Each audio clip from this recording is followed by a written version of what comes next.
If you do not understand white supremacy, what it is, and how it works, everything else that you do understand will confuse you. In all of these 9 areas of activity, economics, education, entertainment, labor, law, politics, religion, sex, and war. Anywhere on the planet, minute by minute, day by day, all of the time, all of the time, all of the time. Good morning and welcome to the March the 26th, 2024 edition of the Counter Racist Code Show with Mr. Neely Fuller Jr. I am your co-host, Mr. Bobby, and Mr. Fuller and I are delighted to be of service to you on this day, a day that we have never seen before, and we certainly pray that that we are able to deliver, especially Mr. Fuller, to deliver the things that are necessary for you to hear as a suggestion and then implement that in your life. So it is a delight to be able to be of service to you, and we thank you. Now, all that out the way, listen, we would love very much for you to get in contact with the show, and all you have to do is call this number, which is 516-453-9921. Now, if you're new to the program, you dial that number, and you wait for the call screener to call you up. And since you are a new subscriber or a new listener, give the call screener your name and tell the call screener that you are a new caller, and we have a special program set up just for you so that you can, or put it like this, you will be heard, okay? You don't have to be scared or anything or nervous. Just state your case. The only thing that I would ask is that you not make it a long situation or long call, because we are pressed on time, even though we have a 2-hour window. But we try to get as many calls that we can in. So please be sure. And that goes for the regular listeners, but you already know the routine, what to do and what not to do. Got to find that balance in there. Okay, now, if you don't like that or don't wish to do it that way, you could also Gmail me at the numeral 7, Mr. Bobby, that's MRBOBBY, at gmail.com. I will get it. I will let you know that I have it, and I will read it at a time when the call volume is not as strong. I will read it, and we can go on from there. And the last way that you can get in contact with the show is via the chat room, and all you have to do is go to Blog Talk Radio. By the way, some people listen to the program and also are on the chat at the same time. But anyway, in order to get into the chat room, go to blogtalkradio.com. When you get that, then you want to click on where it says Programs. Yes, get that program menu. When you hit the program menu, then you want to search for shows. And the only show that you want to get is the Produce Justice Show. That's the one. You click on that, and the chat room becomes available, and you can get in there. You can join Emery Lumumba, Freedom Cultrite. If I said it right, I'm good for messing up road. And FAST 7. That's abbreviated. You can get in there and join the conversation. Now, occasionally, I will select something that somebody says, and then I will form a question and then maybe ask Mr. Fuller or have Mr. Fuller comment on that particular subject that may be. But do not use the chat room to ask me to ask Mr. Fuller a question, because that is not going to be a good thing. Okay, let me see here. So I think that's it. Wait a minute. Yeah, I got that. Okay. I'm thinking. Come on, Mr. Bobby, think. Okay, yeah. All right. Oh, and yeah, again, we would love for you to be a participant of this on the show so you know what to do concerning that. I believe that's all. It seemed like there was something else that I used. Oh, let me say this offhand. Any mistakes that I make or any confusion that I might say something, I want to apologize right now, right off the hand, because I make a lot of mistakes. I try not to, but I do. So I'm asking you for forgiveness, but if you can, at least I did apologize for that. So we'll make mistakes all through the program, because the one thing that we do not want to do is to bring confusion to the program. Okay, that being said, let's proceed on with the show. All righty. And the show begins like this. By the way, one more thing.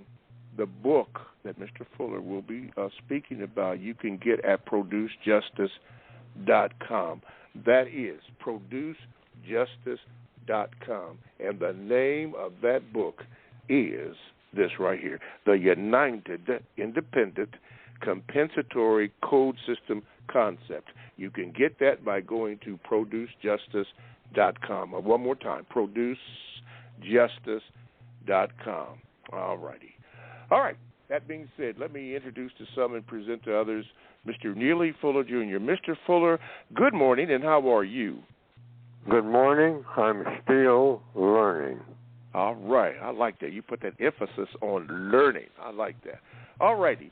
Now, for those that are new and those who are consistent listeners to the program, you know what segment is coming up. The thoughts and expressions on the mind of Neely Fuller, Jr. Mr. Fuller, today being the 26th of March, 2024, what is on your mind that you would like to share with us or for consideration? What I've been thinking about and what I've been studying, including after I got up this morning, I started thinking, like I have been for the last few weeks, intensely.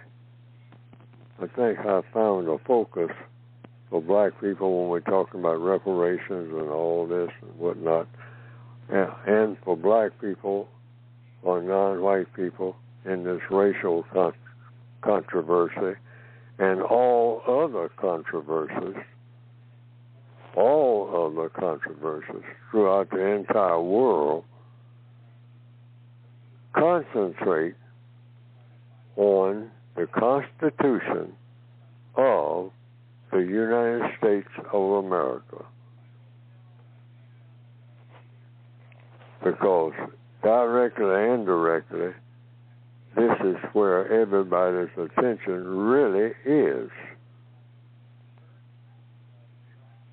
Particularly people who are coming across borders and people who are trying to settle disputes, of which there are many, many, many disputes going on right this minute all over the world. Conflict of every type that you can name. Question marks of every type of question can be asked and seeking, and people seeking answers to those questions going on right this minute. And people are just full of anxiety, all choked up. And I'm saying, in a compensatory way, to help get out of this, concentrate on what I call an extension of the code or a part of the code that I've been talking about for years, of which I'm writing about and speaking about. I've come to the conclusion, and I'm going to say this outright, that the Constitution is a part of the code. And it really is. And particularly, because this is the part that I'm concentrating on, the amendments 1 through 14, particularly at 13th and 14th and the 5th. Those are the ones that I've used down through the years. I concentrated on. I don't know very much about the Constitution at all. I just thought about it in passing. But really, you don't pledge allegiance even to the flag. You pledge an allegiance to the Constitution. And that is really something to do. You don't pledge allegiance to the president, because there's all kinds of presidents or anything called the Supreme Court. Your pledge of allegiance is really to the Constitution, not a flag.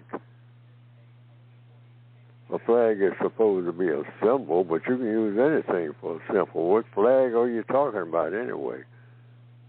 All right, I've already dealt with that flag thing. Yes. To my satisfaction. So now the thing is, what does this Constitution actually say?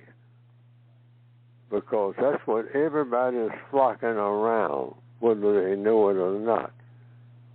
When they say, I'm coming to America, you're really coming to the Constitution. You say, well, no, I'm looking for a better life and all like that. The center of that is the Constitution, regardless of how you say it. And this is people all over the world. And many people, down through the years, have been saying the same thing as what the Constitution says. In fact, in most places. So people need to think about that. But I'll be talking about that off and on, all into everything, that, along with all the other things that I'm talking about. But right this morning, I wanted to say that, because I'll be saying that for some time now. And here's something that I want people to think about, broadly speaking. Something that I heard or read recently that actress Mae West said. And here's the quote. You only live once. But once is enough if you do it right. That's it. Think about it. You only live once, but once is enough if you do it right. People are thinking, what am I here for? I mean, I'm here to live. I want to live a life. Okay, what are you talking about? I want to live. Not really exist. I want to live. Okay, you only live once. Yeah, I know that. So I want to live. And you only live once. Yeah, I know that. That's why I really want to make the most of it. That's what people say. Say, okay, you make the most of it. And you do that by doing what? Now, that's where the question is. By doing what? What do you call living? So it comes down to those wants again, like it is every minute of every day. You want to have fun. You want to have glory. And what is that glory? Glory is being well thought of by somebody, whatever that well thought of means. So your satisfaction and material comfort, that's according to the code. I haven't found anything else myself. Yes, sir. In thinking about it. Other than those three things. Those are three things that all creatures want. Now I'm ready to take calls for people to talk about anything that's on their minds. All righty. That number that you can call in, and thank you, Corey, for doing that, is 516-453-9921. That is it. That's the number you contact, number you get in, and we are waiting, or Mr. Fuller and I are waiting for your call here. So let me start off with this, Mr. Fuller. I received a Gmail yesterday, and let's see, who is this from? Yeah, Thomas. I forgot his last. Well, I know his last name in here. But anyway, it says this. It says, "Dear Mr. Bobby," he put IE on it. Now, if you've been listening to the program, you know that I do not spell my name with an IE. But you know what? Because I've been in the compensatory concept and still learning, it's okay. But anyway, he said, "Dear Mr. Bobby, I have been listening to Neely Fuller on your show for years." My show, anyway. He said, one, Mr. Bobby, i.e., as a longtime Neely Fuller supporter, I and many others listening to your broadcast are wondering why you insist on using the confusing term African American, especially in the presence of Mr. Fuller and his fans. Okay, let me address that. I'm not aware that I'm using the term African American, especially in the presence of Mr. Fuller. But if I am, and that offends you, listen, to you and the whole world, I apologize if I am doing that. Now, I can't remember doing that, but I might be. And I certainly do not intend to do that because I'm still learning. I don't want to do anything to offend anyone in any kind of way, so or more than that, to bring confusion. So thank you, Thomas, for bringing that up, if I am doing that. So now you heard that. Now you also, if you listen to the program and you say you do, you hear me most of the shows that I always say near the end, but I apologize for any mistakes and things that I have made during that broadcast. Okay, so I hope that addresses your thing to me, and maybe I might be saying it, but I tell you what, Thomas, you got me thinking about it because I might be doing it. I don't mean to do that. Okay, so that's out the way. Now let's go to your second question, or your second statement. This is for you, Mr. Fuller. This is what he says. Number 2, Mr. Fuller, I am fed up with debating and going back and forth with mates and acquaintances that want to excuse, apologize for, or ignore the global system of white supremacy. Where would you, now I'm reading it as he says, where would you suggest that I go to find like-minded people that have studied and absorbed your philosophy? Thomas. Well, the code covers whatever it is that people have where their minds are. You first find out what is on the minds of people. Most people talk about problems. So all you don't try to tell anybody about racism. I don't. Except on this program. I don't talk about racism, just in a conversation, generally speaking. That's part of the code. You find out what's on people's minds about whatever.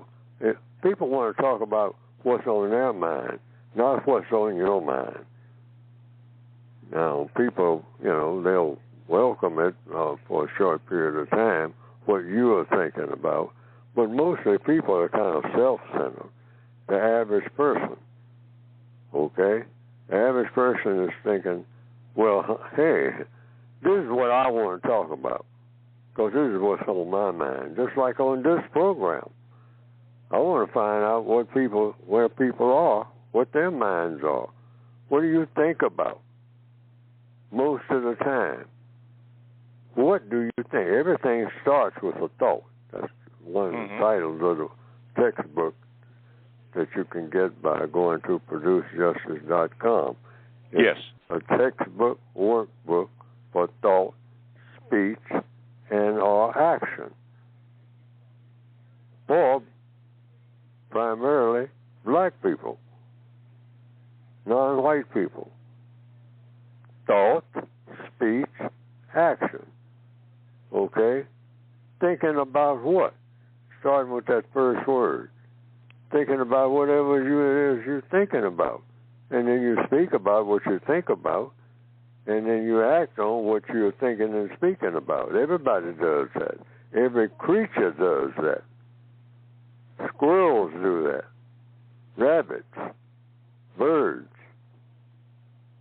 They think, then they speak in their own language, and then they act on what they're thinking about and speaking about every minute of every day. All creatures do that. So in answer to that question, just ask them, what do you want to talk about? See, because the theory is, and what I have found out from experience, they're going to wind up talking about racism without even realizing that's what they're doing. And you don't have to mention nothing about it at all, except once they start talking about it, now they have agreed to talk about what you want to talk about to them. Because that's how I am when I'm talking to anybody. I'm thinking about racism all the time. But I'm saying you start the procedure. That's why I say we need a code. Find out what the person wants to talk about, because it's going to lead to racism. If it's a black person, oh yeah, they ain't going to be walking around that. They can walk around that. They ain't got no problems. But their problem is racism, but they don't know it. Mm-hmm. See what I mean? People like to solve their problems. Well, their problems, if you're black on this planet called Earth in 2024, your biggest problem is racism. But you may not be aware of that. You know it, but you're not aware of what you know. So you just wait. They're going to let you know that they got a problem, all right? Mm-hmm. You already know without saying anything about it. You don't jump in and tell them, well, your problem is racism. Then right away they're going to get an attitude. I don't want to hear that stuff. I'm talking about solving my problem. I'm not talking about no, I ain't talking about no white man and all that. No, I want my problem solved. Mm-hmm. See, but all you got to do is just be patient. See, because if they're serious about wanting their problem solved, their problem can be solved by the white supremacists, because that's what they're dealing with. That's the only thing they have ever experienced is the system of white supremacy. They have not had any experience outside of that. That's gospel. All right, Thomas. Hopefully you have your answer. And thank you, Mr. Fuller, for addressing that concern by Mr. Thomas. Okay. Let's go to the phone line. Here's the number is 516-453-9921. Tell a friend to get on board. First-time callers, we're waiting on you. Okay, Corey, Milwaukee. Here it is. Wait a minute. Okay. All righty. Wait a minute. There we go, Corey. You're on. Good morning, Mr. Bobby. Good morning, Mr. Fuller. Yes, sir. Can I remain on the line, please? Sure you can. Yeah. Okay. Mr. Fuller, the problem of the truth not being revealed, it seems to be coming up, at least in my experience and dealing with other individuals, white and non-white. Can you express, Mr. Fuller, if the not revealing of the truth is something that the system of white supremacy racism counts on its victims not doing? Is this something that we are taught and that is keeping the system of racism going? if I understand the question, we are taught not to reveal the truth? Yes. Is that what you're saying? Yes. Well, that's true. That's what we're taught. You got that correct. We are taught to believe in things that we shouldn't be believing in. We're accepting falsehood. If you tell the truth about what our entire lives, if you're a black person on planet Earth, you're not telling yourself the truth about what your life is really all about. And when you don't have truth, you have falsehood. When you have falsehood, you have confusion, frustration, all the things that you want to get rid of and not have. I mean, that goes with it. People don't want chaos. The mind can't stand chaos and frustration. And I gotta have some drugs. I gotta have something. I mean, I gotta have a hamburger. I gotta have something right quick, right now. Why? Because I'm trying to get rid of all this stuff that's going on in my head so that I can think straight and then speak correctly and act correctly and have a life. I'm miserable. I don't really have a life. You hear plenty of people saying that, including yourself, sometimes, or all the time, or most of the time, or something. I mean, problem solving, if you want to use two words. Why do I have so many problems? Well, you have to think about it. Why do I have so many problems? Think about it. Everybody's looking for that two-letter word, it. What is it? It. Like that quote I made from Mae West. Mae West says what? You only live once.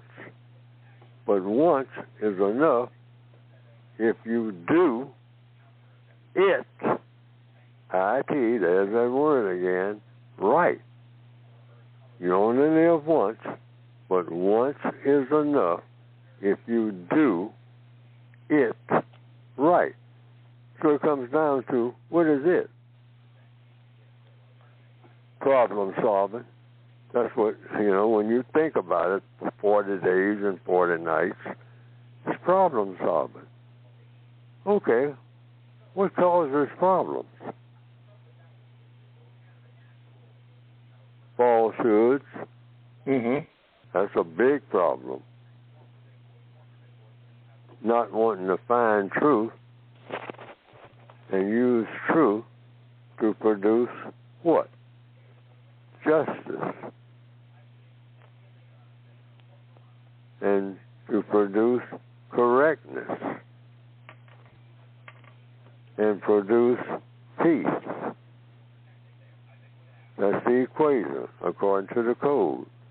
Truth plus justice plus correctness equals peace. People always want to say that I want peace of mind. That's the it. Right now, I understand Mr. P. Diddy is having problems. When it looks like he was problem-free or getting close to it. But now, after all these years, it seems like everything is coming at him at once, for whatever reasons. Okay? Now, is that it? Is that what you're looking for? Is that what you're working for? After all these years, building up what some people say is a pretty nice cushion against certain things like being hungry or having a roof over your head. Mm-hmm. Okay? I'm just throwing that out as a contemporary example. Okay, black people with money. Okay? So, in answer to the question, black people do have problems, first of all, finding the truth. And you look for it first in yourself. Exactly.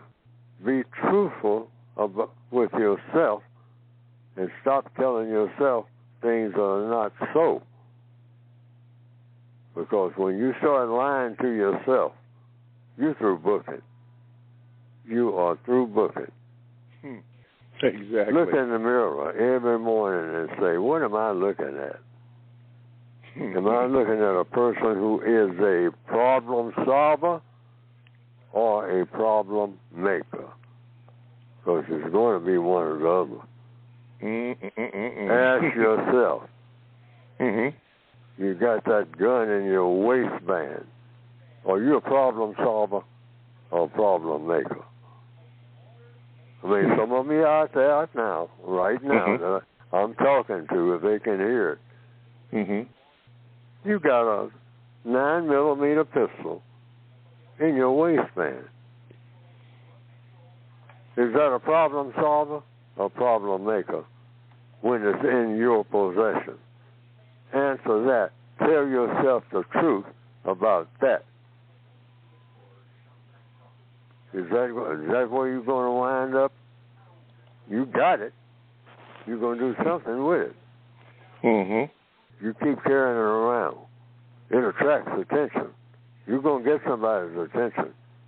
Now, is that going to solve your problems, or is it going to compound your problems? Tell yourself the truth about that. Now, that's, that was a long-winded answer, and kind of raggedy, too. Yeah, that's all right. Corey doesn't mind. Okay. But I think he gets the point in answer to his question. Either he does or he doesn't. If he doesn't, I keep rolling. Well, and one thing about it, Mr. Corey will, like the rest of us, will still be learning. Thank you, Mr. Fuller. Listen, I'm way over, so let me do this. You are listening to the Counter Racist Code Show with Mr. Neely Fuller, Jr., and we are so delighted that you have taken the time, especially look at the callers that are on here, but we thank you. To get in contact with the show, all you have to do is call 516-453-9921. Press the number 1 button if you have a question or comment. Please, ma'am, please, sir, make it brief so that we can get Mr. Fuller to answer the question. And as you have heard, he uses millions. He uses a lot of examples to illustrate the point so that we eliminate confusion, because that's what we do not want is confusion. We want to be clear. So that's why he does what he does and uses those examples. Got to be clear when you're dealing with this stuff. Okay, you can also join the chat room. All you have to do is go to blogtalkradio.com, click on where it says programs, and when you click on that menu, then a list of shows will come up, and the only one you need by choice is the Produce Justice Show. And you click on that, and then a little box becomes available for you, and that is the box to get into the chat room, as we have many in there today. Thank you. How you doing, Freedom Culture Red? I think I got it right. Yeah, all of them are in there. Yeah, and you can get in there and join the, I won't really call it a debate, but join the questions that are in there. Maybe you can provide an answer. But remember this, if you do ask a question for me to ask Mr. Fuller from the chat room, that's not going to happen. That's what the number is, the phone number is, and also the Gmail, which is the numeral 7, Mr. Bobby at, almost at BBYO radio station, but it's Mr. 7, Mr. Bobby at gmail.com, and then I will read your letter or your comment or whatever question that you would like to ask Mr. Fuller. Okay, all the book or the book that Mr. Fuller is talking about or making reference to, and you will hear that throughout all the 2 hours that we have, is his book that you can get at ProduceJustice.com, and it is the United Independent Compensatory Code System Concept. Please do that. Get that book. Get that book, read it and reread it, and then reread it and then reread it. Constantly refer to it, because I'm telling you, for real, it will help you to open up your eyes. And I will say this for me, which is just a little off, but it helped me to define my purpose in life, along with the spiritual connections that I have. I know why I'm doing what I'm doing. Don't like it all the time, but I know why. But I thank the Lord for that, and I thank Mr. Fuller for exposing me to that. That's what the Still Learning is all about. Anyway, you can get it there. All righty, Corey, you're still on the line. Let's see here, and I'll have Mr. Fuller talk a little bit about his book a little bit later, hopefully in this program. Mr. Fuller, from the Gmails, I think it was Black Speak said this. It said, Mr. Bobby, could you please ask Mr. Fuller, is he familiar with the 7 Mountain Mandate? So I've been asked that, Mr. Fuller. Are you familiar with the 7 Mountain Mandate? The 7 Mountain Mandate? That's what the question was. Yes, sir. Never heard it. Okay. I did just a teeny bit of research on that, because I didn't know for sure if you had heard of it. And what it is the 7 Mountain Mandate, or the 7 Mountains Mandate, or 7 Mountains Dominion, is a doministic conservative Christian movement within the Pentecostal and evangelical Christianity. It holds that there are 7 aspects of society that believers seek to influence: family, religion, education, arts, media, and entertainment, business, and government. I had never heard of that either, but you said you didn't know, and so I don't know either, so we'll go on from there. Maybe there's some relevant information in there, something to look at, but it's called the 7 Mountain Mandate, so we'll go on from there. Let me address this. Last week we talked about the importance of particularly men, but women also in another aspect. But we were talking about getting your prostate check, which I mentioned that I did, and everything came okay. The point was, as men, we don't talk, we don't discuss things as we should, and then we get into all kind of trouble. But not just in the area of health. Mr. Fuller has talked about a will or having directions for your family. We need to discuss those things, even with a financial planner, about what to do and what not to do. It is very important that we get ourselves together to provide whatever the things that we need. Mr. Fuller, could you address those issues, in finance and finance is one area, but in all areas of people activity that we as black people do not address? That's the first area of activity, economics. So, what is economics? It's basically how you use your time and your energy. So if you're talking about wills, make one right now. I'm going to say that right off the top. If you've ever heard of a will, you're telling people what you want done if you suddenly find that your situation is that you may just pass away, which, when it comes to black people, you may, what they call pass away, pass into another realm, meaning you may suddenly die. And this applies to black people all over the world. You may leave something behind that's undone. And part of that something behind that's undone is you have what you've been told is ownership of something. or something that you want someone to do. So you should have that. A will is something where you have that written down so that that's your will, something you want to be done that you now will not have a chance to do if you're dead, which could be in the next 2 or 3 minutes. That could happen in the next 2 or 3 minutes. Could happen to me. My next breath is not promised. So, you want someone to know what to do according to what you would want done if you were still here.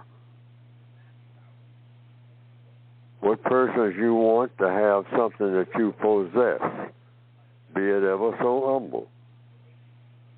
In fact, something that you want somebody to have a little later on, one way to not even have to deal with it is to let them know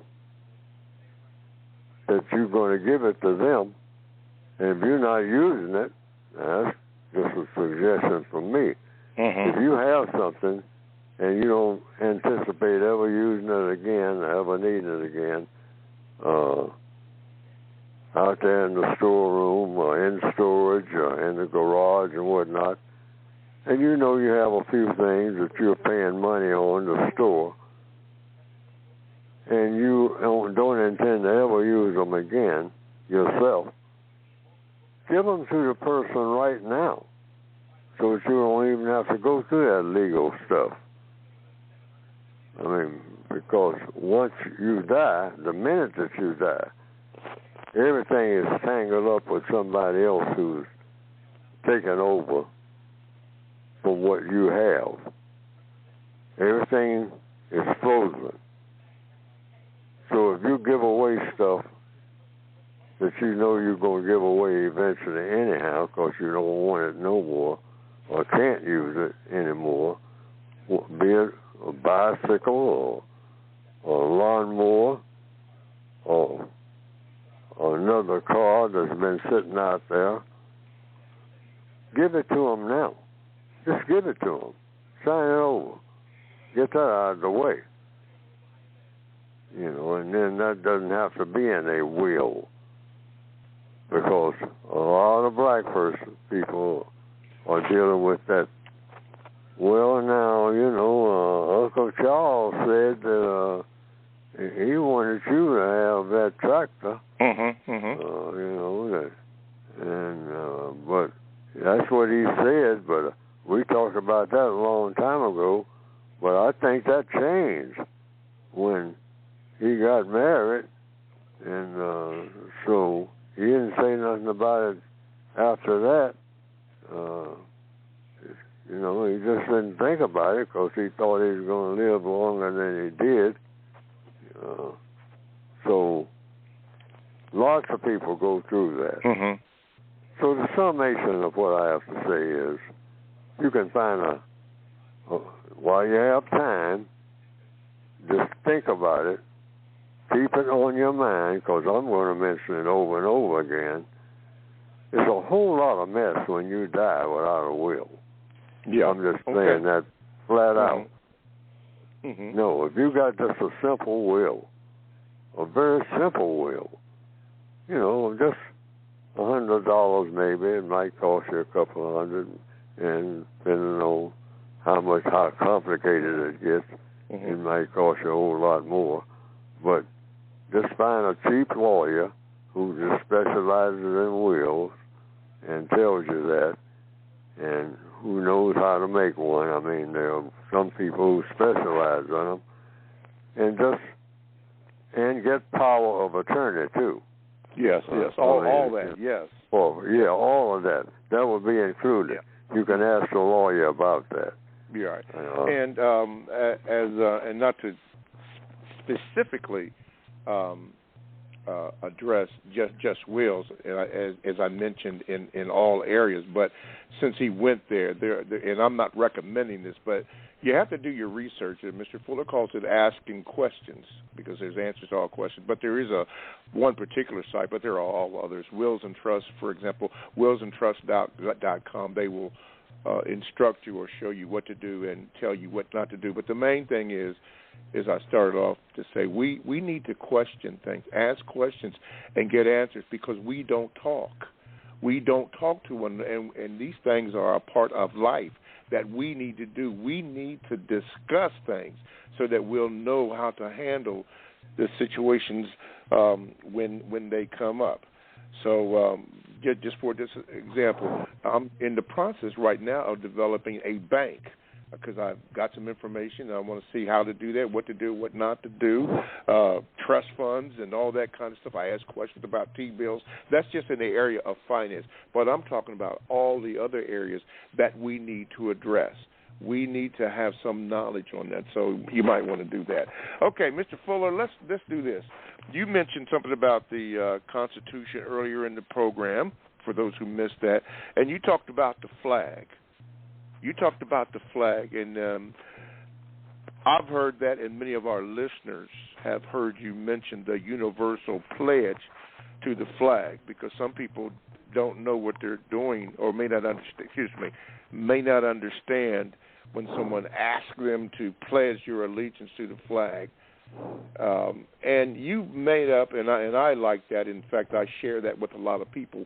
But the universal pledge, could you explain that again to people and why it is so effective and what it means? Because you can use it at any time, in any place. You don't get into an awkward situation when you're asked to pledge allegiance to the flag.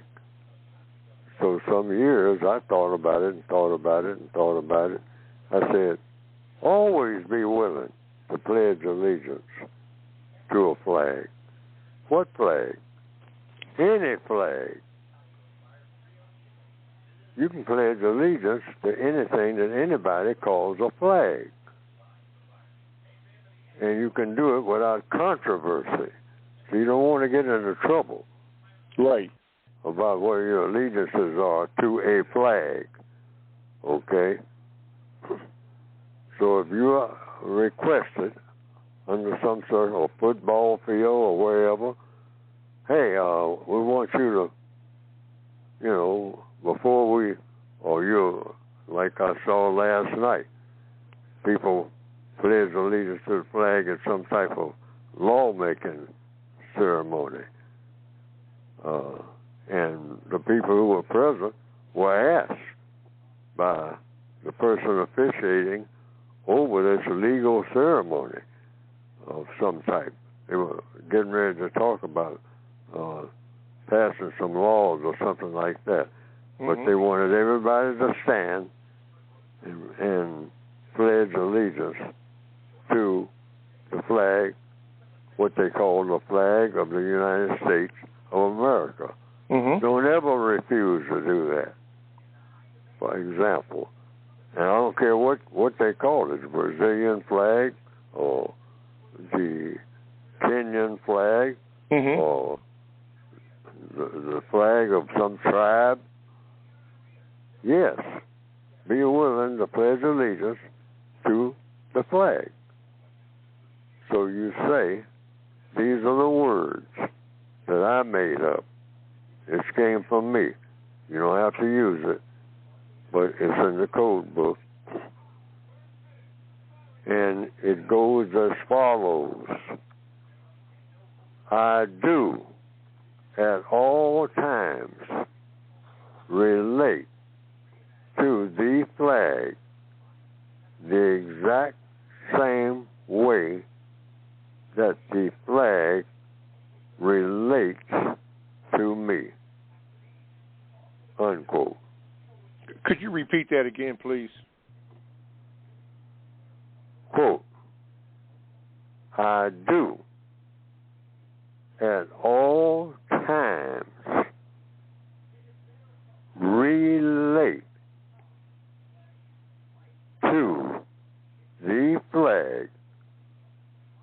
the exact same way that the flag relates to me, unquote.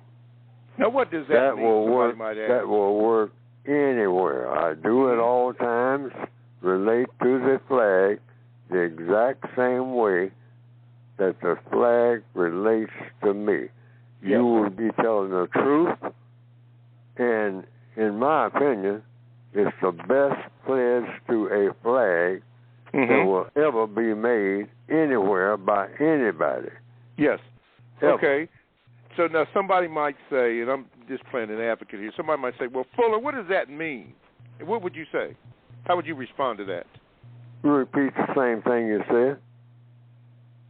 You said there's no other way to say it. If you're making a true pledge, there's no other way, no better way. And if they got a better way, tell them do it. But I say, as a pledge to a flag, it'll never get no better than that. And nobody can make it any better than that. Depending on what that flag looks like. Okay. But you know, again, I'm playing an advocate. I'm somebody. Yes, go right ahead. That's what other people are going to do. They're going to ask you questions about that. Right. They're going to say, Fuller, what do you mean when you say relate? How does that flag what do you mean? Explain what you mean. That's what they might say. And you say, it means exactly what I said it means. But if they persist, if they want you to say something else in addition to that, because you're not going to change what you said. Right. All right? You said it. I have spoken. All right? You asked me to pledge allegiance to the flag. I did it. I did. I gave the best pledge of allegiance that will ever exist anywhere. Okay? It don't get no better than that. Don't get no better. Okay. Now, if they say, what does that relate means? Said, I just told you. But if they keep insisting you say something else, you say, well, I told you I just told you. I said the pledge, and then I told you what I just told you. When you asked, explain it. I explained it by saying the same thing over and over again of what the pledge was. But now if you want me to pick words out of it, then you can feel I have a suggestion, because you're not going to get no more out of me.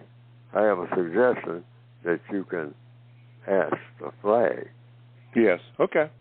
Okay, because I can almost hear them say. I said I relate to the flag the way the flag relates to me. Yes. This is about me and the flag. It ain't about nobody else. Okay, I get now, that. If you want to get into the conversation, I said what I had to say. Now, any other questions that you have, you can always ask the flag. That's true. Since you asked me a suggestion. And be serious when you say it. Absolutely. I don't care what kind of Supreme Court judge or whatever. It ain't going to get no better than that. That's what I'm saying. And when you find one better than that, Neely Fuller wants to know, because I'm going to use it. Well, like you said, the answer to all problems is to ask questions, and I can almost hear it now, because they would have to study, well, what does relate mean? You know, and then that would generate other questions. Okay, I get that. Yeah, any other questions they got, they can ask the flag. Yeah. That's your suggestion. Now, they ask you for a suggestion, so you tell them. I've already answered the question by saying what I said and saying the pledge. Okay. All my questions are answered in the pledge. All right? Now, if you want me to go off track and explain the words, then since I told you I relate to the flag the way the flag relates to me, the flag knows about how it relates to me more than you do, sir or ma'am. Okay. I guess. Okay. All right. Let's move here. Let's go to AP. Let's see, AP. Let's get you in here. Man, I'm not exactly up against a break, but we're going to get you in here, AP. Okay, let me see. AP. Wait a minute. There we go. AP, you're on with Mr. Fuller. Good morning. Grand Rising family. Mr. Bobby and Mr. Fuller. Surprised me that you got me so quick. But, Mr. Fuller, I'd like to ask you, I know that we're up against the break, and I'd like to ask you, well, the first question before the break and then the other one as a follow-up after the break. May I please, sir, and stay on the line? Yeah, go ahead. Okay, Mr. Fuller, question, is Donald Trump the best example of how Satan operates? And I'll tell you why and explain once you answer that question. I don't know. Okay. The reason why I asked the question is because he is the most visible person that we see right now. He's the one that is making most of the headlines in the news that we see and hear in his actions on all the news and the political climate and things that are going on with him right now. The reason why I say that is he is able to exhibit a lot of the behaviors of what we see in, most people call a devil, but what we see in Satan. Satan is the type of person that we've grown to learn about and know about that is able to maneuver with great lies, deception with his words, usage. He's very clever, a great con man.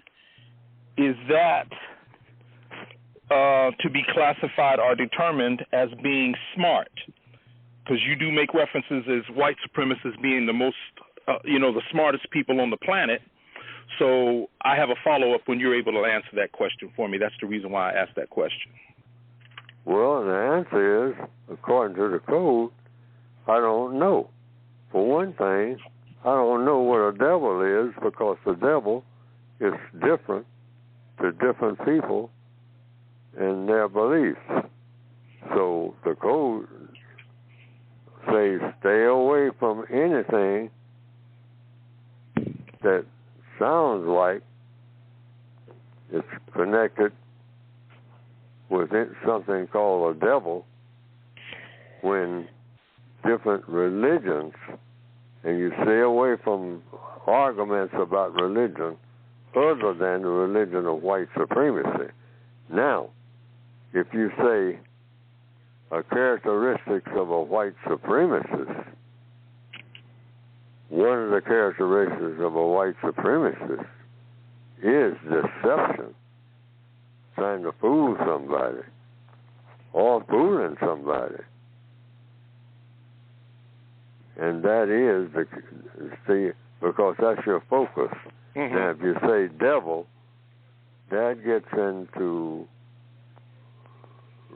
a religious territory, even though white supremacy is a religion.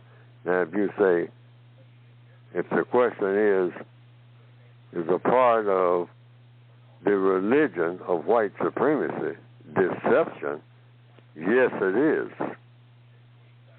So that's the way I answer that, according to the code. Mm-hmm. Reason being, different tribes, and there are thousands of tribes all over the world here in 2021 who have different ideas about what the word, quote unquote, devil means. Mm-hmm. I'll tell you what, Mr. Fuller, hold it right there because we have to end this particular. And hang on, AP. Okay, for those of you who have to go, we have come to the conclusion of the first hour of the Counter-Racist Code Show with Mr. Neely Fuller. And if you have to go, we do sincerely thank you for listening to the first hour of it. Now, I made a lot of mistakes in the first hour, so I apologize for that, but hopefully I will do better in the second hour. So for those of you who are going to stay, stick and stay, don't go away, because we have another hour of the Counter-Racist Code Show with Mr. Fuller. For those of you who have to say ta-ta for now, ta-ta, have a good week. You're still learning, and we hope to be back and better next week on the Counter-Racist Code Show with Mr. Neely Fuller, Jr. So in 5 seconds, or 10 seconds, rather, we will start with the second show. So goodbye for now for those of you who have to go. Let's give us 10 seconds here.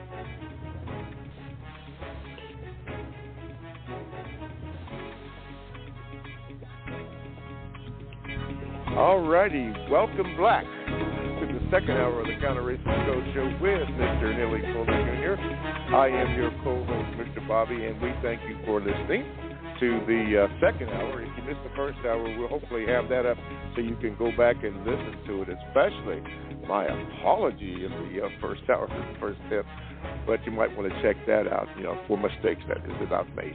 But anyway, you're listening to this program, the Counter Racist Code Show with Mr. Fuller. To get in contact with the show, all you have to do is call this number, 516-453-9921, and you press the number 1 button if you have a question or a brief comment. Please, ma'am, please, sir, make it brief. And if you are a first-time caller, give the call screener your name. And as a matter of fact, as I am looking at the board here, the person in the 757 prefix, please, ma'am or sir, give your name to the call screener so I can get you up here after AP asks his second question. Okay, now, this right here. If you do not want to actually call, you can join the chat room, and all you have to do is go to blogtalkradio.com, and you want to, when you get that, then you want to click on programs. You want programs, and the program menu will come up, and when it does, then you want to get the Produce Justice Show. That's the one, baby. That's the one you want to get. You get in there, and you're hooked up with all the people who are in the chat. Yeah, all the people who are in the chat room. And there are some good conversations in that chat room. And occasionally I will select something that someone has said and formulate my own question and then maybe ask Mr. Fuller or get a comment about it. But please, ma'am, please, sir, do not ask me a question to ask Mr. Fuller from that, because that's what that the main call-in number is, and also the Gmail. Which reminds me, since I'm getting into the Gmail, you can Gmail me at the numero 7, Mr. Bobby, MRBOBBY, at gmail.com. And I would ask this, please, when you do that, it's getting to the point where I am getting so many things that people want me to watch or see. And you know what? Woo! It's very difficult. So please keep that in mind, because what is that, Michael Jackson and what's his name, the horn player? I got him in my mind.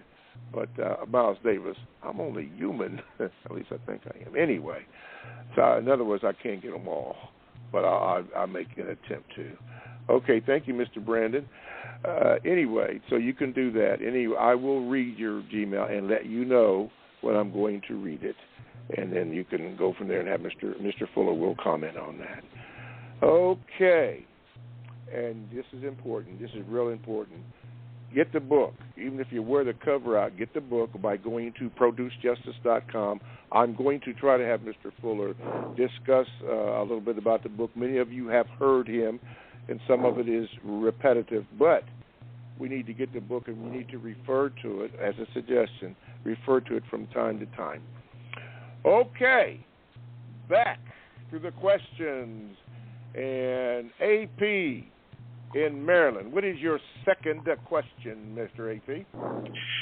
Well, Mr. Bobby, Mr. Fuller, I wanted to follow up on clarifying what you said, because I do agree with what you said in terms of the term, the word devil being having different meanings for different religions, but religion is one of the areas of activity that you talk about quite a lot in your book.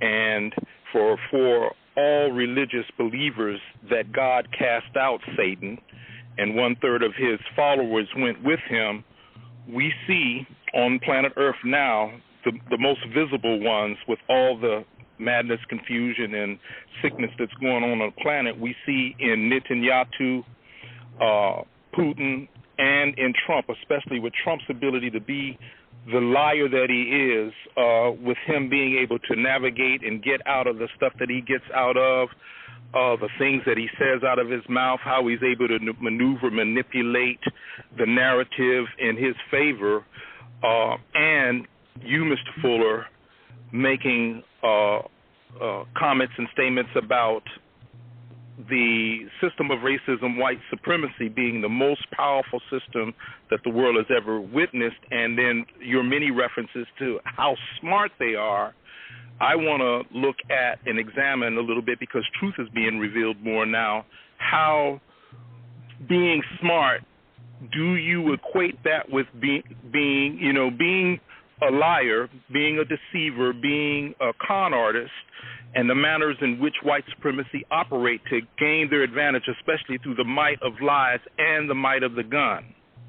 Might of the gun has put them in a position to be able to manipulate and do what they have done for, as you say, sometimes we haven't figured out how long, 6,000 years, 2,000 years, 4,000 years, up to present time, 2024. What do you why would you say that they're so smart, and does that mean that we have to operate like they, which we know is incorrect, to conquer or finally defeat this evil racist system based on color of racism, white supremacy? Okay, wait a minute. Excuse me, AP. Now, I don't know if you're aware. No, that's it. Because what I was going to say, because you did ask him 6 questions within your comment. So they're all relevant, though, Mr. Bobby. I understand. I'm not speaking of the relevancy, but remember that in order for Mr. Fuller to come through, he needs to address whatever questions you ask him. When you combine them, really, it kind of it not exactly distorts it, but because I hear your passion in what you are saying, and you're not lying. You're not lying at all. But if you just concentrate on one question and then give Mr. Fuller a chance to answer that, then perhaps he can spill over to the other questions that you ask. Okay, he already did say that he understands the question, in the sense he did give me an answer saying he doesn't know. So I understand that. Mr. Fuller, you like movies. You always make reference to movies, correct? Oh, a number of them. There's a lot of movies I don't particularly care for, but I have listed the ones that stand out in my mind and ones that I have in my possession. Correct. Most of them.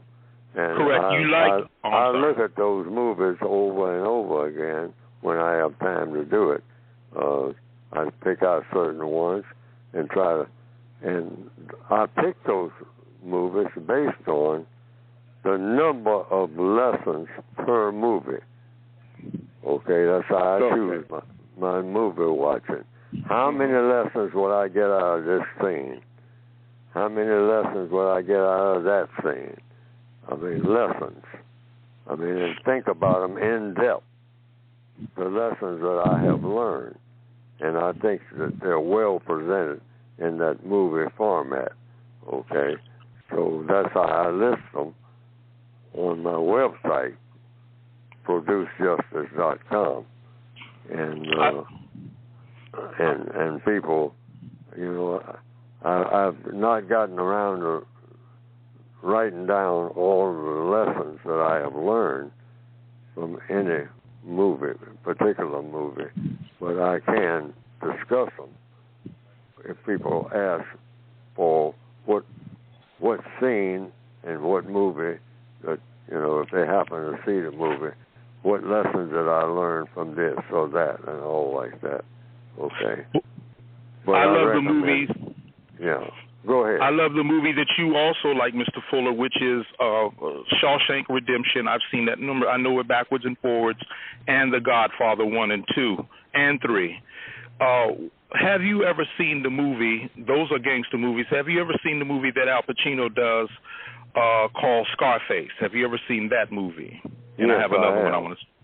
Yes, Do you remember the scene? Do you remember the scene where Al Pacino is at the table with his wife, and they get into an argument, and he made the statement to his wife about how she couldn't get pregnant because she's a drug abuser, and that got her very upset. And he said at the end, when all the people, because they made a big scene sitting at the table eating dinner, and he said, do you remember this quote? He said, and this is from a liar, but this is how liars and narcissists think. He says that you all, he pointed his finger, he said, you all like to point at the bad guy. I'm the bad guy. And you all just don't have the guts to be like me. And I tell the truth even when I lie. Do you remember when he made that quote in that movie? No, I don't remember the movie really that well. I remember seeing the movie, but I remember nothing about that movie. I make the point of bringing it up because of what we're seeing in terms of typical behavior in Donald Trump. When you tell a lie so long, then you can make it believed by most people who don't know the truth. And when truth is revealed, it's hard for people to embrace that truth because they've been lied to for so long. So I found that to be a very interesting quote in that movie. It's a gangster movie, and that is a quote in that movie. Also, I just want to suggest for people to hear, just as a suggestion, watch a piece of the action with Sidney Poitier, James Earl Jones, Bill Cosby, and Denise Nichols. It's a very good 70s movie that has a great lesson in it. Thank you very much, Mr. Neely Fuller. Keep up the good work. Appreciate your passion, AP. Appreciate your passion. All right, Brandon in Virginia, Hampton, Virginia. Brandon, we finally got you on. Hang on the call. Go ahead, Brandon. You're on with Mr. Fuller. What is your question? Hello. Can y'all hear me? Come on, man. We got you. Come on. Oh, okay. Sorry about that. All right. That's all right. Go ahead. Yes, I'm just going to take my time. I have two statements I would like to give, as long as you can hear me clear. Okay, real quick, because we're kind of moving here. Quick, okay. Yes. Okay. There's two statements I'd like to give. First statement is I'd like to give a shout-out and appreciation and thanks to Mr. Neely Fuller, Jr. for all the NIAR's activity. It has helped me out. I've been listening since 2015, and so I appreciate that, and thank you for the words of wisdom. Second statement, I just really have to put this out there. Now, Mr. Fuller had brought up a point y'all had in 2018, a segment about the black woman's vagina would be the white man's anus, and I forget how it's titled exactly, but it's in that. And basically, I just have to put it out where. To back it up, Mr. Fuller is absolutely correct on that. It has happened to me as far as these people approaching me. You just had a caller asking about is Donald Trump, the devil, or the white man maybe the devil, and I would back up to say yes, I would believe also the white man is the devil. I've had this white man or whatever had approached me on this type of deal, advancement, I would say, more than a few times, and it's really been affecting me. So, I've just been wanting to put that out there and just to really, give a credit on that statement that Mr. Fuller had put out back in the time, and thank you. So I just want to. Okay. Now, what's your question now? Oh, I just had two statements. Oh, and if Mr. Fuller wanted to go ahead and maybe piggyback off the second statement I had gave about the black woman's vagina would be the white man's anus, and also to I know I'm talking fast because I know you have a line that's going, but I just have to also put that out there for everybody that's listening. It is real. Mr. Fuller is really true about this. Like I said, this has happened to me on advancements. I have not done nothing physically. I don't roll like that. That's first. And second and most, I've been seeing a lot of evidence through movies. Two of my favorite movies, they have evidence of that. So a lot of the young generation is coming up doing that. And it's just out of hand. So time right now. Thank you, and everybody. Thank you very much, Brandon. Okay, thank you very much. Okay, Mr. Fuller, just for clarity's sake, for those who haven't heard that statement that you made about the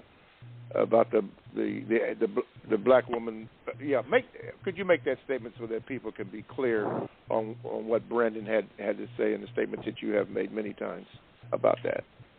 Well, it appears that the white supremacists, which I say have just about taken over, or really they've taken over all of the areas of activity that has to do with non-white people of this planet. in particular the people who are classified as black in the northwestern hemisphere, they've just about completed, in my estimation, the experimentation part of sexuality, everything that they want black people to be doing or not doing when it comes to sex. But the white supremacists just about got that down, and they're using that, in my opinion, the area of sex is one of the main areas for controlling the minds of black people, not only in sex, but in all other areas of activity.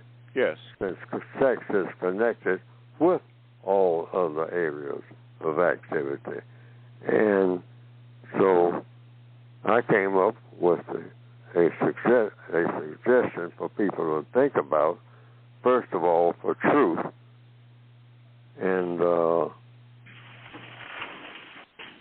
this statement is for people to think about and act the way that they think they ought to think about, act on. Mm-hmm. And that is, the white supremacists seem to be saying this and acting on it. And that is that the white male anus is the new black vagina. And question mark. If you want to put it in parentheses behind that, is that what the white supremacists are doing? Is that what they are telling us as black males? That the way to go. That black vagina needs to be replaced. Black vaginas are obsolete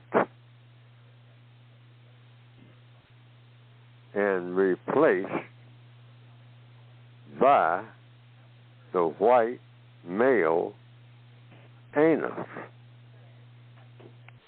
Now, that seems to be what I'm being told, directly or indirectly. Take it or leave it.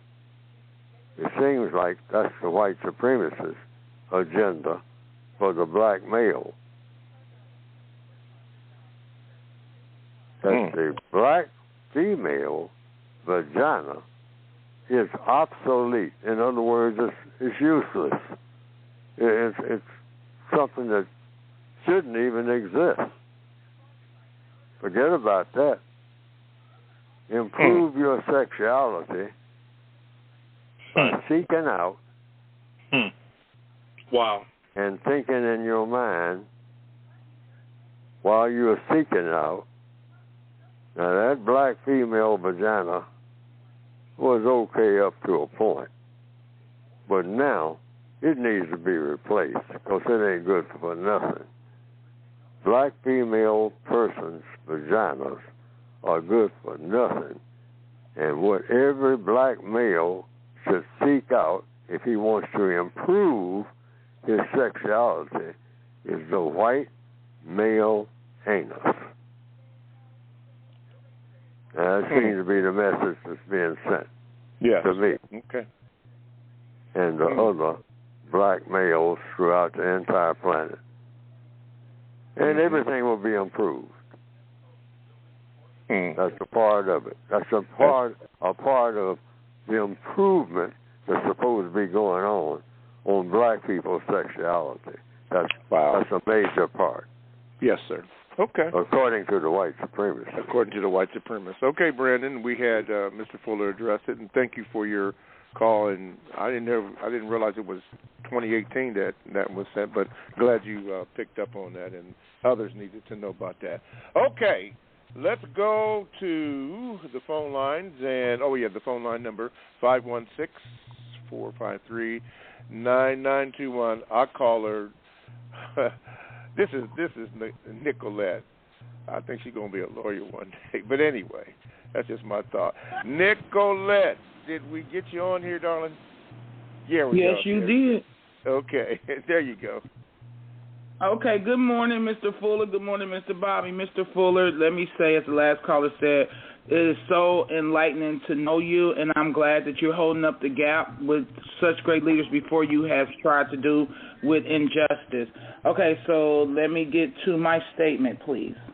Okay, so my statement is, as I listen to the show today, it is in code with my interaction in a women's group this week, which we discussed about silence. However, glad through Wilson and other educational attempts to free people from superficial bondage through some corporate entities that use television to erase a born vision with the need to obtain continuously non-satisfied things instead of sustaining self-reflection of non-ego self that can help produce justice. I must say, I've seen in action how a cold question tripped up a person showing white supremacy as they turned fire red talking about the resurrection, as well as when I compared the priests of Aaron burning incense to Indians burning different herbs for different purposes, including healing. Now, footnote, as I just immediately You're breaking up, Nicolette. You're breaking up badly okay, here. I know. Go ahead. You're clear now. Go ahead. Okay, so where did you hear me at? I said as the herbs and different purposes included right there. Healing. Mm-hmm. It seemed hybrid plants started some with the British colonies now in masses. Footnote, as I just stated, immediately after such line of questioning, she started talking about the male penis, as Dr. Wilson stated in her book. Lastly, with the Francis Bridge recently fallen here in Maryland, I looked up the Star-Spangled Banner, which was fighting against the indentured, which was the fight between indentured slaves and the British colonies. Never knew blacks tried to fight with the British to stand against racism, even in early attempt to produce justice. And then lastly, like Dick Gregory said, all are people that's white supremacists at different levels. And I think that the fight with everybody keeps saying about Donald Trump, I don't have a reflection either way because I want to stay in code and produce justice within my community. And that was it. Again, thank you, Dr. Fuller, because I have such close access to the truth, even with Dr. Jeffries, that I have personal number can call time to time just to clarify or verify if I'm in code. Thank y'all. All right. Thank you, Nicolette. Thank you very, very much.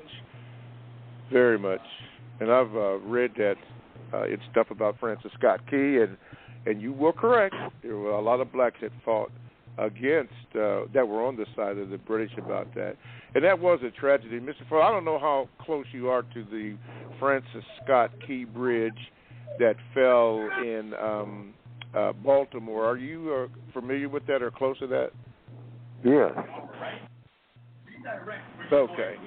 I don't know the latest on that. I think they said seven died and so forth in that. Okay, that opens up the door for this, Mr. Fuller, which is this. Your book. Could you, for the next few minutes, about 6 or 7 minutes, talk to us about the Code Book? Well, everything that I'm saying here on this podcast, most of what I'm saying, directly or indirectly, is in the textbook for victims of white supremacy. That's the simple title. A textbook workbook for thought, speech, and action for victims of racism, which is white supremacy. No other form of racism other than the system of white supremacy. Other forms of so-called racism, it's not the same as the system of white supremacy. I'll put it that way. White supremacy is the dominant government of the entire planet Earth.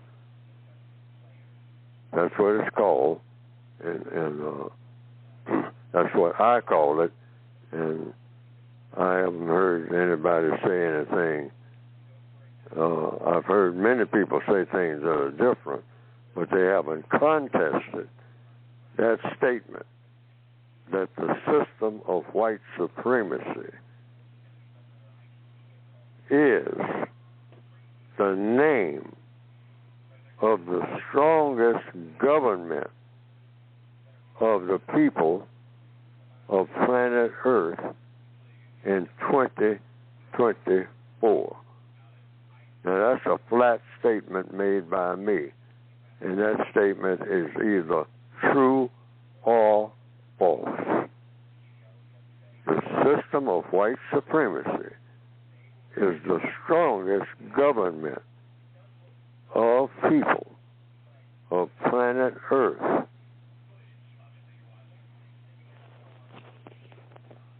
Of all of the so-called governments in existence in the year 2024, right up to this minute. And the textbook that I have produced in my ragged way that you can get by going to producejustice.com is dedicated to help a person, an individual person on an individual level, each and every day. A person as a counter-government against the system of white supremacy in order to do what? You're against something, you should have some ideas about what is better. Well, what is better is a thing called justice. So what is justice? Guaranteeing that no person is mistreated and guaranteeing that the person that needs help the most gets the most help in all areas of activity. And that's what this textbook is designed to do. And you can get it by going to producejustice.com. That's producejustice.com. And the way to use the book, in my opinion, particularly with the way that I wrote it, which is not the best writing by a long shot, the way that I recommend using the book, which is the way I use it myself, is just not try to sit down and read it. I mean, like reading a novel. But just turn to any page and see if you see something that makes sense, that relates to you, and use it. And that you don't see anything, you just pass it by at that time. You get back to it later, if ever. You might just send on just a few things. You might send on, over a period of time, everything in the book. But it's recommended on a day-by-day level. You just flip through it and see something that you can probably use that day. Because every minute that you're on this planet should be used to help replace the system of racism with the system of justice. That's the premise of the book's existence. Go to producejustice.com. That's right. It's in 2 prominent volumes. A word guide. Words are very important. What you say, like you're on the job. What do you say and what you don't say? And who you say it to, etc. Okay. That's right. I like that, Mr. Fuller, because there's balance in there. What you say and what you don't say. There's balance right there, which the Creator did with the universe. Okay. Guess what? Coming up next. That's what we used to say when I was on TalkTainmentRadio.com. Coming up next. But coming up next, you know what we're going to do? We're going to discuss name calling. But right now, we're going to take a break. You are listening to the Counter Racist Code Show with Mr. Neely Fuller Jr., and we thank you for listening in. Now, we got about a half an hour to go, so you want to try to get your call in, and you can do that by calling 516-453-9232. 9921. Make sure you press the number 1 button so that you can be heard. Give the call screener your name, and we can go from there. You can ask your question. Please, ma'am, please, sir, especially since we're compressed for time, be brief. Be brief. You can also join the chat room by going to blogtalkradio.com, and you want to click on, when you get there, click on programs, and then when the program menu is there, then you want to click when you want to find the show, and the show you want, as the show menu comes up, is the Produce Justice Show. That's right, yeah. You get that show, and then you are in, you can push that button, and then, by the way, the chat room becomes available to you. And by the way, I strongly recommend that you go into the chat room because Sat7, oh man, really gave some information about the Trump family. You may want to look at that. I've already read that before, but I like what he had to say. But there's good information in the chat room. You don't have to agree with it. You can agree with it. But the main thing is keeping in mind that you're still learning. You can pick up some facts, or as Mr. Fuller just said, some things are relevant and maybe some things are not relevant, so you may want to discard it. But the fact is we're still learning, so get that information. Go to the chat room and pick up some stuff maybe. And lastly, you can Gmail me. Yes, at the numeral 7, Mr. Bobby, MRBOBBY, @gmail.com, and I will get it. And at certain times, when the call volume is not so heavy or is light, then I will have an opportunity to read it as I did starting off the program this morning. I'll read 1, 2, or 3 maybe. Anyway, it will be read at some appointed time. Okay. And, Wayne, we're going to get to you. Thank you for calling in, but we're going to get to you. But we're going to address this, name calling. And that's one of the things that Mr. Fuller has suggested in the book that we not do. And I bring that up because, and I'm not going to go into great detail, but enough detail that those of you who are regular listeners can remember this. There was a lady that called in and said some words to Mr. Fuller and to myself, calling us out, I guess you could say calling us out of our names. And now I've learned through the compensatory concept to absorb that situation, not just with her, but with other names. And I learned that by the suggestions that Mr. Fuller has made in his book about not name calling. And so while she was doing that, there was some background that I spoke with, a lawyer and so forth, about this. And a decision was going to be made maybe not to have this person continue on. And then I spoke with Mr. Fuller about that, and Mr. Fuller said, no, let her speak. Let her speak. And she did, because actually it was a lesson in what to do and what not to do. So, you may not see us, but to do this thing and produce justice, you have to do this. You can't just talk about it. You have to do that. And I'm still learning, but I learned from that it's okay. I mean, let the woman, and she did, and she did apologize for that. But that's part of what the code teaches you. If you apply yourself to the code and live it, not just talk about it, especially every Tuesday since you'll be able to hear, but to live it. When you don't see me, for example, or see Fuller, Wednesday through next Tuesday, you got to live this thing if you're for real. Now, if you're faking, well, then you're going to have a lot of problems with that.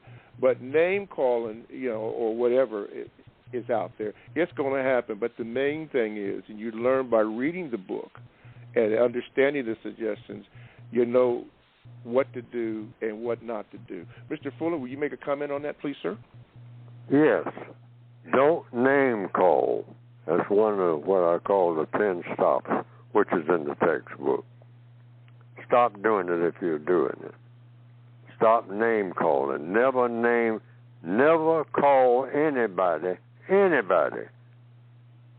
regardless of whom it is,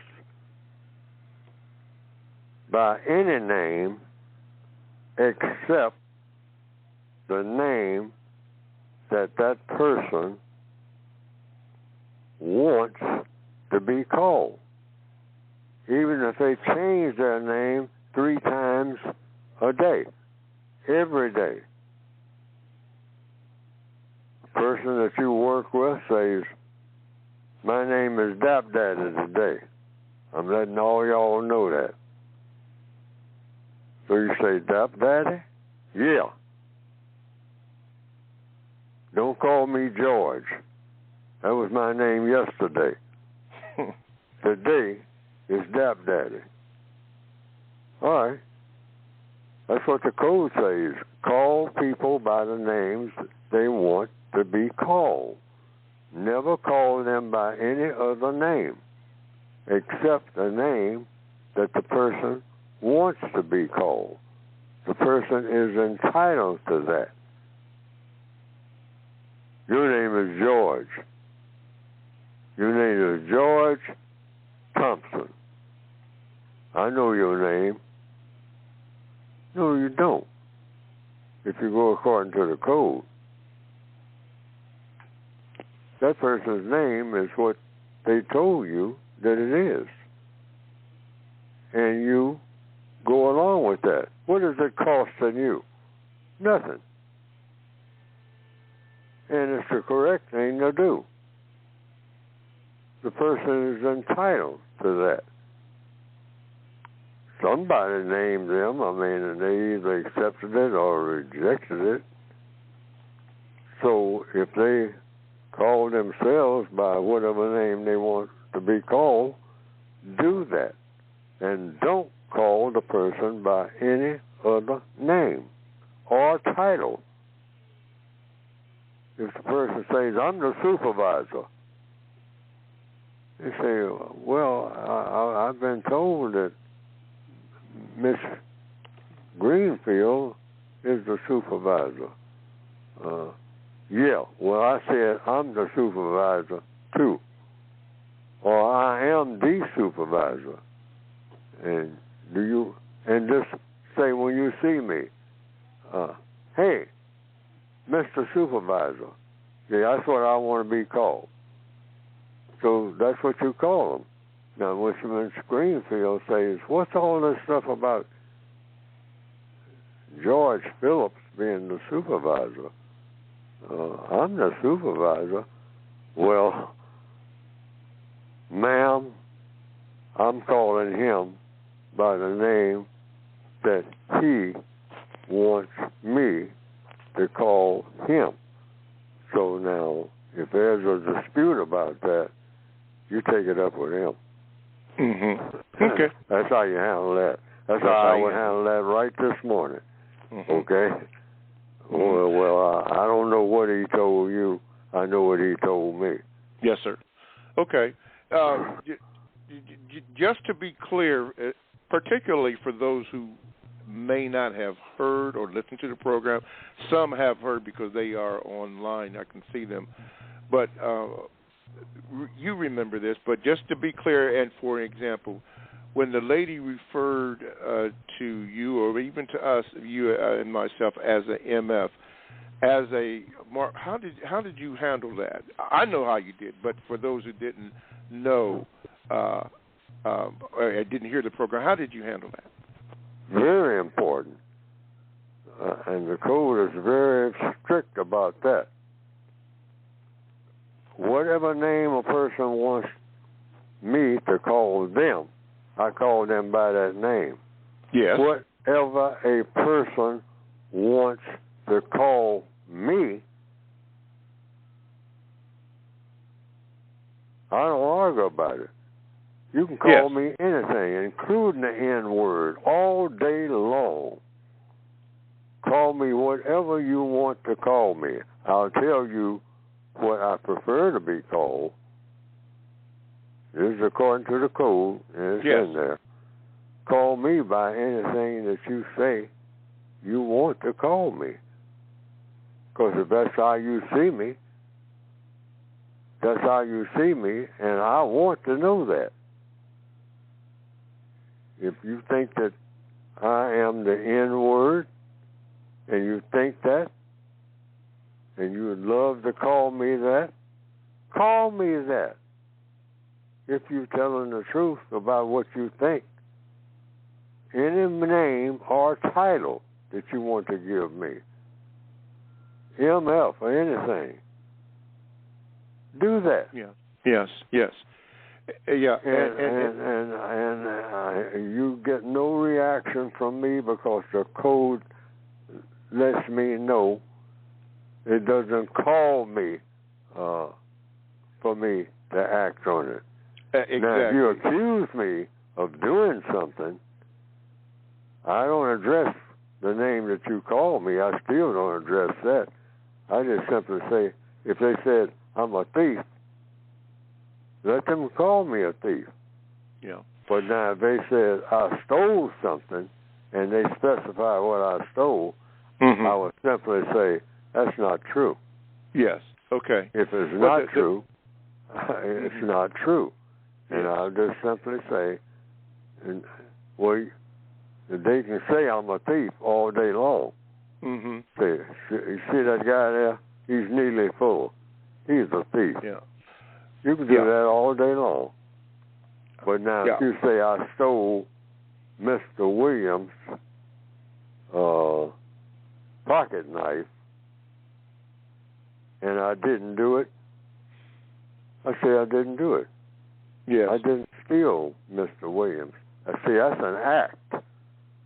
But what name you want to hang on me, feel free to do it. In fact, every name that you can think of, if somebody gives you permission, you can write it on the wall. Yes. And I got nothing to do with that name on the wall. Exactly. That's the way I look at it. And the point I was trying to make is when that happened, and it was live on the air, and the way that you handled it was not only it was a lesson to me of what to do and what not to do. People heard that. I want to say they saw it, but those who are online, they heard it and they made comment about it. Most of the comments were they didn't like that. But I remember when I asked you said let the lady speak, and at first I didn't understand it, but then I saw the lesson in that, which I always try to incorporate now into everything that I do, good or bad, happy or sad. That was a lesson, and it's also in the book. That's why it's important that's why I felt it's important to constantly refer to the book, because I'm still learning what to do and what not to do. And I thought that was a good lesson, object lesson, to see it in act or to hear it in action and to be a part of that. Anyway, let's go back to the phone line. Here's the number, 516-453-9921. And thank you for explaining that, Mr. Fuller. Okay, Wayne, in the ATL, we're getting ready to come over there. Let me see here. Wayne in ATL. Get ready, Wayne. Okay, Wayne, you're on with Mr. Fuller. Good morning. What is your question? Long life to you, Mr. Bobby and Dr. Fuller. I just got two quick questions. All right, quickly. Go ahead. Dr. Fuller, a couple of years ago, you touched on the subject of being honest with yourself and at your job and each other. Can you please touch on that again, please? The question is what now? About being honest. Being honest? Yeah, being on your honest? job. Yes. Being honest? Yes, sir. Did I use the word honest? Yes, but for example, like going to the job and taking stuff that doesn't belong to you, or going to the store and picking up stuff, and being honest with yourself. Oh, tell yourself the truth. I mean, I think I may have used the word truth. Mm-hmm. Okay. Truth is, can you please touch on that for a minute? Well, you just tell yourself the truth, starting with yourself. And if you're talking about anything else, you practice the truth there. Don't say something that's false. I mean, that's anti-code, from the top. You can't straighten nothing out. You can't solve no problem with falsehood. You got to have the truth about yourself or about anybody else. Now, that doesn't mean you just go around blabbing out what you know is true. But if a question is asked, like on this program, if a question is asked of me, which is what this program consists of, questions and answers, I try to tell the truth as I think it is. Now, might be saying something that's false, but I'm not aware of it, because the whole purpose for solving problems, first of all, has to be with the truth about everything. Is it true? If you have anything that's not true, but you're telling it like it is true, you are destroying what you set out to do, and that is to problem solve. You are making a problem, and the code says, solve problems without making any. Right. Okay. At all times. At all times. That's it. If you want a straight answer to that about what to do, okay, solve problems without making any, and you need the truth for that. You've got to have the truth. Got to have the truth. Okay, Wayne, we're up against the clock, but what's your second question, quickly? I'm not going to ask the second question, but I'm going to expunge on my first question. I think it's got to do with about taking stuff that doesn't belong to you, like not taking stuff that doesn't belong to you, like steal. Work or. Yes, sir. That's what I want you to expunge on. Okay. All right. Don't steal. Okay. Don't steal. Stealing leads to what? All kinds of problem making. Yeah. Yeah. Not good. Not good. Not good. Wayne, thank you. Sorry that we're up against the clock, but you're not a stranger, but don't be a stranger. Call back. Leona, I did try to call you and get to you because we may not have time to get to you, but I just want you to know that was me that just tried to get to you. But in the meantime, and in between time, you know where we going on this one. Y-O, that's right. Talif in the yo. Good morning, my brother. Talk to us.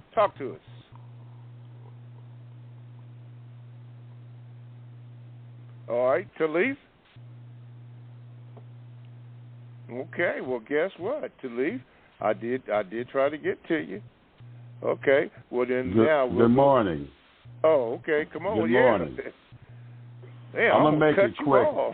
Okay. No, I run a business, so sometimes I'm on the calls, and I was on the phone with two customers on my other line. But anyway, morning to both of you guys, you and Mr. Fuller, and everybody else is listening. A couple of things. I'm going to make it quick because I know we're short on time.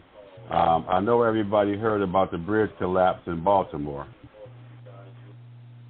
Yes. Uh-huh.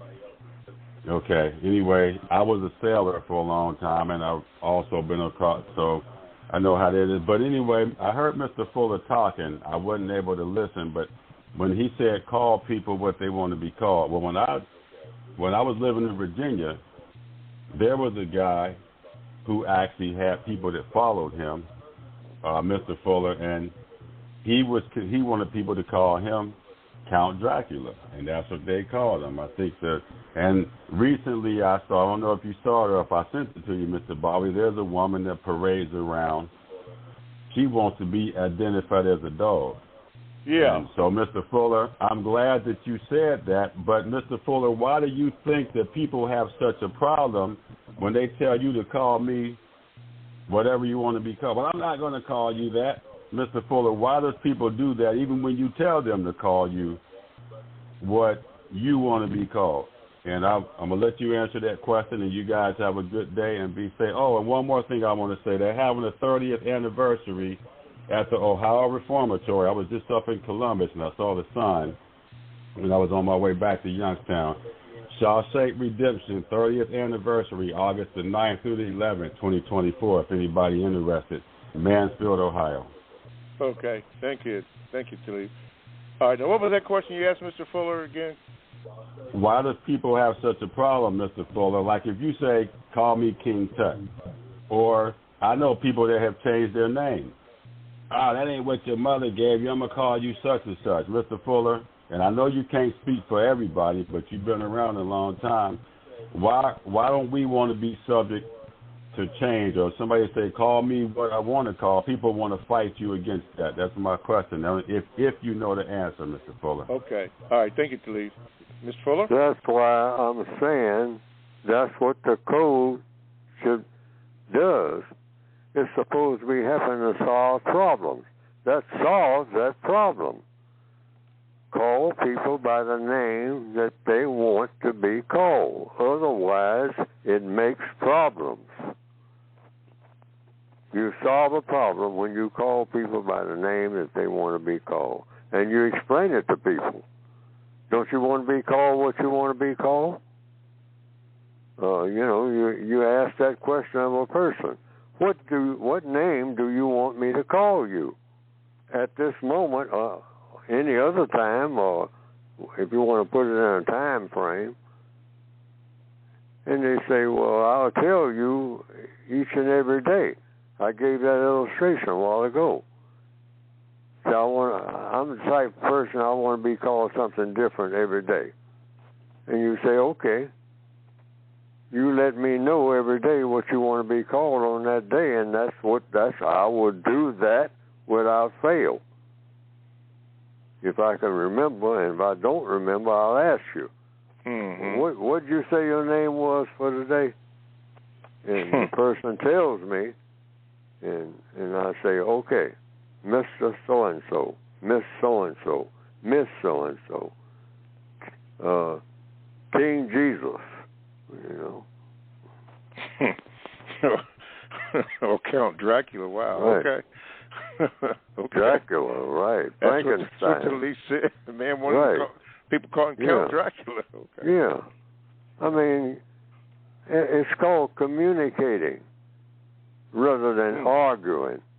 Right. The code is all about, heaven forbid, arguments. You don't want no more arguments with anybody ever again. The code is supposed to help do that, arrive at that place where you never have an argument. Yes, sir.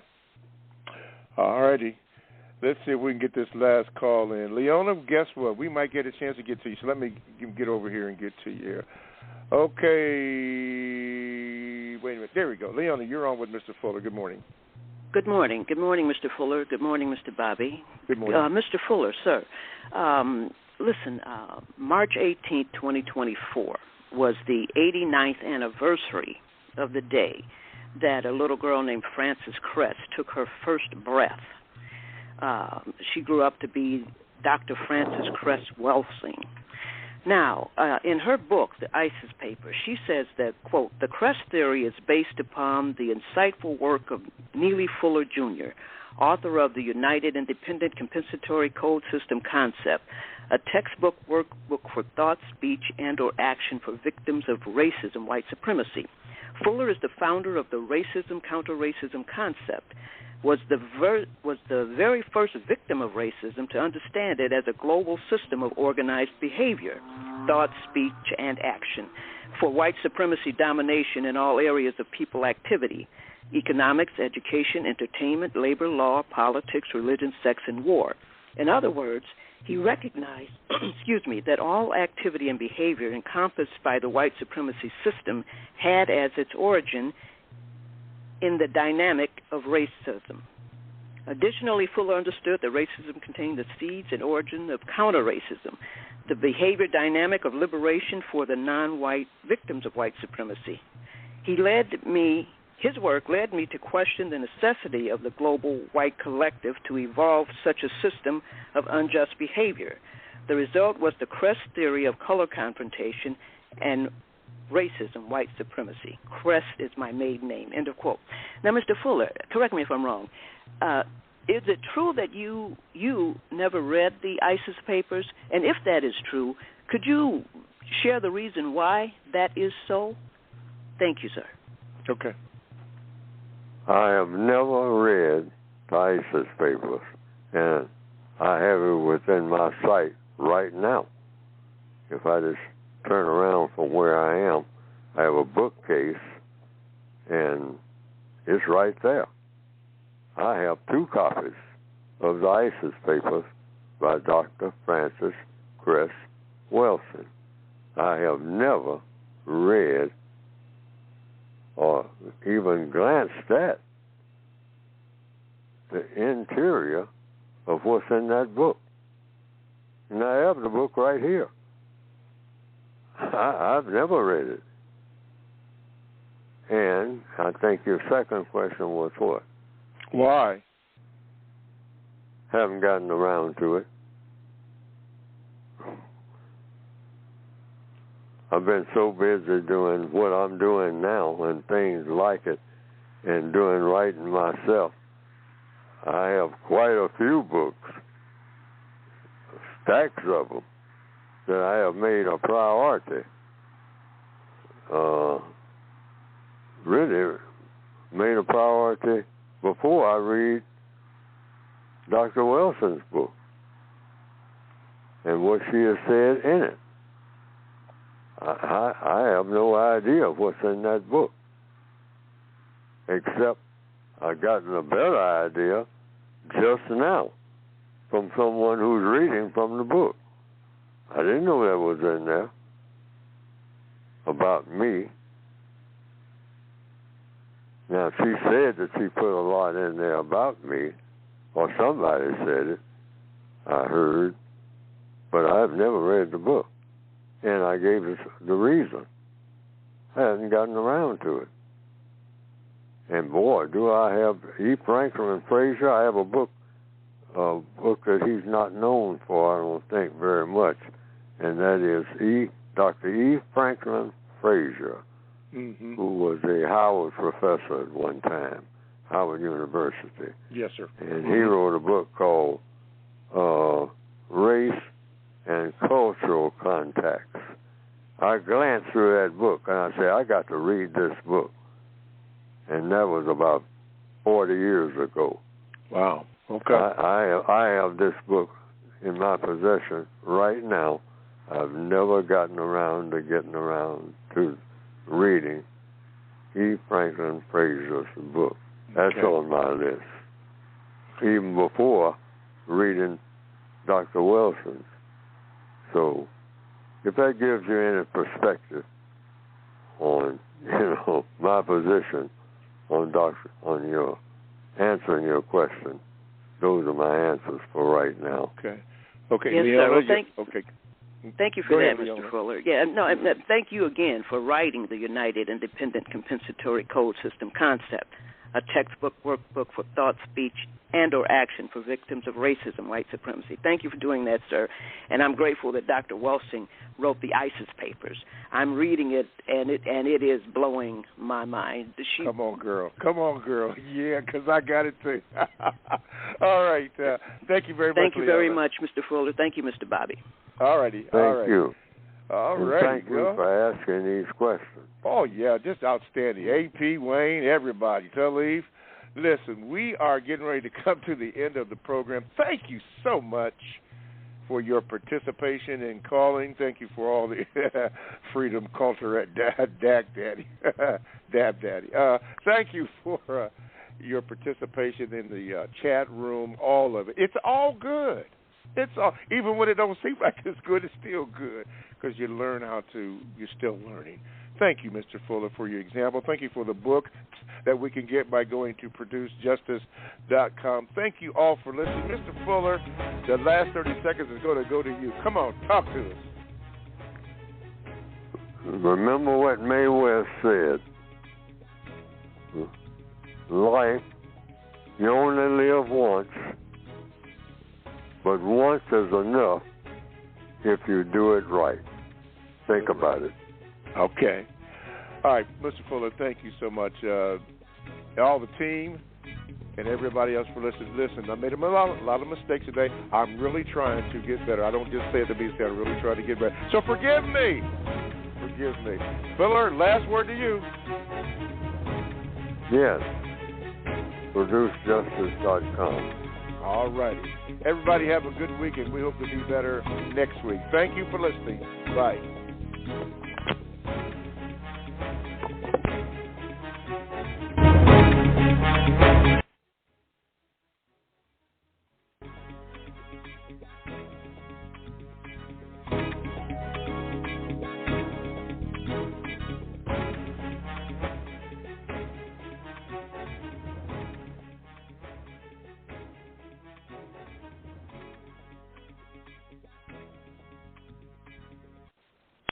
With the Lucky Land Slots, you can get lucky just about anywhere. This is your captain speaking. We've got clear runway and the weather's fine, but we're just going to circle up here a while and get lucky.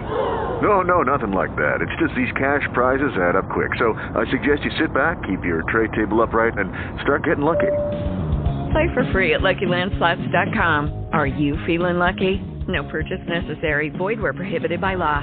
18+ terms and conditions apply. See website for details.